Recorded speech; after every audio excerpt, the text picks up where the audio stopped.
السلام علیکم ورحمۃ اللہ وبرکاتہ۔ امید ہے کہ آپ حضرات خیر و عافیت سے ہوں گے۔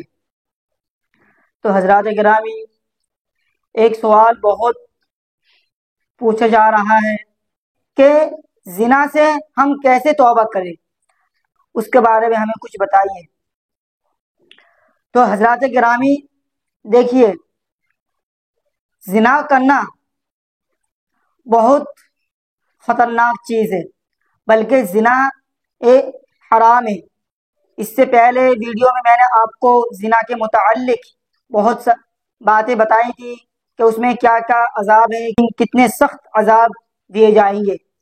دیکھیے، کوئی بھی انسان دنیا کے اندر، کوئی بھی انسان اگر آسمان سے لے کر زمین تک اگر وہ گناہ کرتا ہے تو اس میں کوئی حرج والی بات نہیں ہے، کیونکہ وہ انسان ہے۔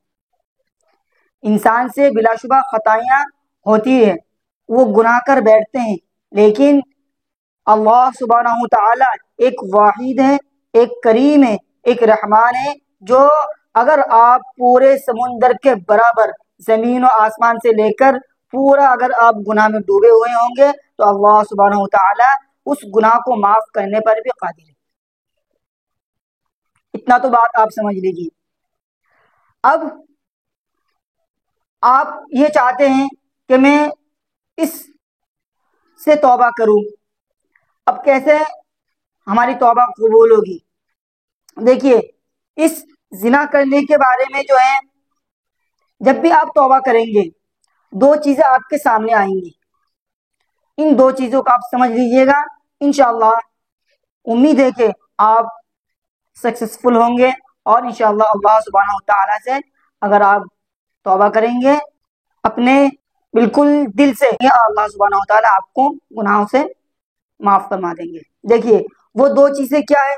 سب سے پہلے آپ سمجھ لیجئے، غیر شادی شدہ یعنی کنواری۔ دوسری ہے کیا ہے؟ شادی شدہ۔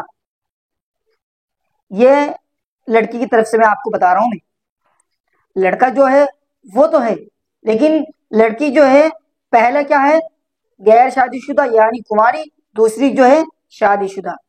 اب سب سے پہلے آپ سن لیجئے، جو غیر شادی شدہ ہے یعنی کنواری ہے، اگر آپ نے اس سے زنا کر رکھا ہو تو آپ نے اس کے اولیاء کے حق تلفی کیا ہے۔ تو اس سے ہمیں کیسے بچیں؟ اگر آپ سچی توبہ کرنا چاہتے ہیں تو آپ کوشش کریے کہ آپ اس کے ماں باپ کے پاس جائیں۔ اولیاء سے مراد کیا ہے؟ لڑکی کے ماں باپ۔ اس لڑکی کے ماں باپ کے پاس جائے اور اپنی معافی تلافی کر لے۔ ویسے تو کوئی بھی انسان یہ نہیں کر پاتا۔ کیوں نہیں کر پاتا؟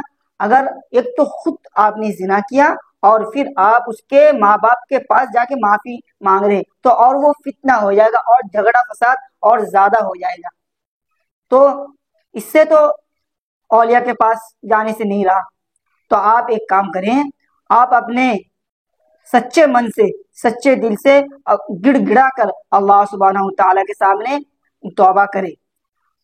شاید کہ اللہ سبحانہ تعالیٰ آپ کی اس توبہ کو قبول کر لے اور کل قیامت کے دن اس کے اولیاء کے سفارش میں کہیں کہ اے میرے بندے تو اس کو معاف فرما دے۔ ایک بات تو یہ ہو گئی۔ اور دوسری بات، شادی شدہ۔ شادی شدہ جو عورت ہے، اس کا مطلب یہ ہے کہ آپ نے اس کے شوہر کے حق تلفی کی۔ اب اس میں بھی یہی میٹر ہوتا ہے، آپ اس کے شوہر کے پاس جائیے، اگر آپ کے اندر ہمت ہے، اگر آپ چاہتے ہیں کہ کوئی جھگڑا فساد نہیں ہوگا، ویسے تو جھگڑا فساد ہونا ہی ہے، اگر آپ جائیں گے جھگڑا فساد تو ہونا ہے، تو اس سے یہ ہے کہ آپ نہ جائیں، آپ اسی طرح آپ سچے دل سے، سچے من سے توبہ کریں اللہ سبحانہ تعالیٰ کے سامنے۔ انشاءاللہ کل قیامت کے دن بھی اللہ تعالیٰ اس کے ساتھ بھی یہی کریں گے۔ تو حضرات گرامی، میرے خیال سے آپ اس کو اچھی طرح سمجھ گئے ہوں گے کہ ہمیں کس طرح زنا کرنے سے توبہ کرنی چاہیے۔ اور آپ حضرات کو جو سوال پوچھنا ہے آپ میرے کمنٹ باکس میں کمنٹ کریے، تو میں انشاءاللہ آپ حضرات کو جواب دینے کی کوشش کروں گا۔ تو میں اب آپ سے الوداع لیتا ہوں، کسی نیکسٹ ویڈیو میں آپ کے سامنے آتا ہوں۔ السلام علیکم ورحمۃ اللہ وبرکاتہ۔